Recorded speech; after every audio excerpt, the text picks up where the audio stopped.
of the people in combat will be female, whether or not they meet the qualifications? That is certainly right. Will not mandate that. I think that is one of the problems, because I think that is one of the myths that people keep saying, is that we will have to have women who are not strong enough to hold the packs, who are not, who cannot throw a grenade far enough, who cannot do this, who cannot do that. That they will lower the standards because they have to meet the 50% mandate. And so, even though none of you are constitutional scholars, I think it is very clear that no one is talking about doing away with job-related qualifications and mandating 50%. Indeed. Okay. So then if you go on, the next thing that I hear as we go through this is the whole notion of combat, as you pointed out so well in your testimony, is really a fuzzy notion, and they classify it and reclassify it depending on whether they need women that week. Now, what I have found sitting on the Armed Services Committee is then when we take on all those different parts, the next thing that comes up is people say, but the bottom line is we don't want women as prisoners and we don't want any women casualties. Have there been any women prisoners of war or women casualties, and how has the U.S. dealt with that? Yes, there have been prisoners of war. In World War II, there were 80 women nurses that were prisoners of war. They were in the Philippines. They went on the Bataan Death March. They were incarcerated for almost 3 years. They survived, all of them. They were given no special favors. They suffered the same diseases that the men suffered. Scurvy, beriberi, the whole bit. They were. How did this happen if we didn't have women in combat? Well, it's only the ERA that's going to do this evil thing.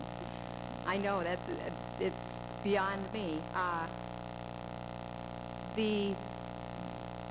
If women aren't in combat, can we guarantee they won't be prisoners? No, you can't do that. That's absolutely. What is combat? I mean, all of Vietnam was a combat arena.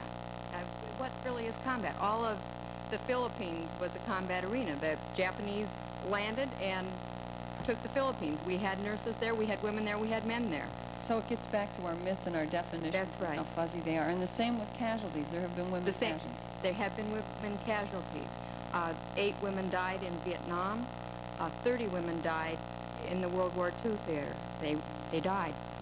I'd like to say something about that, because right now we have a very strange situation in that we have 2 laws on the books which prohibit women from participating in certain combat roles in the Navy and the Air Force, and yet we do not have any legislative prohibition against women in the ground forces in the Army. And most of us, when we think of combat, we're still fighting World War I. We have a Maginot Line, and we have trenches, and we have a very clear rear boundary and a front line, and the next war is not going to be fought that way. And we certainly do not protect women from the risk of combat. And every one of our combat exclusions has exceptions. And the nurses are indeed always exceptions, and other professional personnel are exceptions. And it seems to be that we are willing to have women be in combat where they're at risk, but we're not willing to have them in aggressive offensive postures. I'm so glad you said that, because that's the myth I wanted to get to. Coming from the West, we used to station 1 woman in a combat position for every 13.5 men in the forts of the West, which were clearly combat positions, to do the laundry. Which is not so much that we were trying to protect them. I suppose you could have sent the laundry back to St. Louis or someplace that was secure. But, for the convenience, it was okay. And, of course, women were killed in the forts of the West, and women were taken prisoner, and all sorts of things happened to women. So, again, I think it's dealing with that myth that's there. Thank you, Mr. Chairman. Ms. Atkins, you say on second to the last page that with or without the ERA, the military can always make policy decisions with mission readiness as their primary objectives. With ERA, are you implying that a policy decision based on mission readiness could be made that would exclude women? No, I am saying that mission readiness and the inclusion of women are not mutually destructive of each other, and that it would be possible for the services to maintain their overriding mission as their #1 priority and still not discriminate against women. Thank you. Counsel. As a result of the November '82 Women in the Army Policy Review, 23 job specialties were closed to women. Is that accurate? That's right. And there were women already in those specialties, were there not? That's right.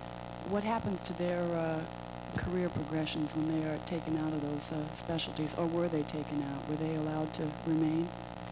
Well, some were taken out and some weren't. They had an elaborate process whereby they could get out immediately, or they could wait till their enlistment came up and they'd have to transfer, or they could transfer to another skill.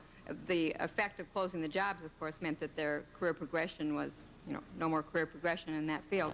The Army recently then reopened some of these jobs. They opened 13 of the original 23, but they closed one. So now I think we're at 49 is the number of jobs that they've closed. The bottom line is that in these fields and in these career management fields, as they close fields to women, that makes the career progression in these fields doubly difficult for women, not based on their capabilities. These fields were not closed based on the women's performance. So they did no evaluation of the actual job performance of the women in those classifications? No. Well, I guess my next question is, if it changes so often, what does that say about combat relatedness? Well, it says that maybe we really don't know, and it's changing. It just is interfering with the careers of these women, and it's very difficult for them to even plan a career progression if they don't know whether the rules are going to change the next day. The rug gets pulled out from under their feet, and all of a sudden it's put back in. There is no consistency. There's no consistency in any of the various services either, I might point out. I'd like to also say that it has a very negative impact on morale, both for men and women. When you put women in and you take them out and you keep moving them around, which creates a tremendous amount of personnel turnover, it also creates a problem in terms of the perceptions of both the men and women.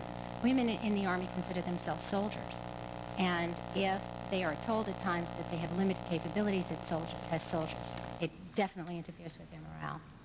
Ms. Beecraft, I'd like to just follow up for a second on what you just said, and that is that there's no consistency. I wonder if you could provide the subcommittee either now or subsequently with some examples of that lack of consistency where women are permitted to perform some tasks in one service and not in another. We would be glad to provide you that information. Also, Ms. Atkins covered that in her testimony to some degree about the differences in the combat restrictions in the various services, and some have and some don't, but we would be glad to provide that. Okay, I was thinking in terms of specific sort of job descriptions. Certainly. Okay, thank you. Well, we thank all of the witnesses for very well prepared and scholarly testimony. And do I pronounce that Shalari? No. The second half of our hearing this morning represents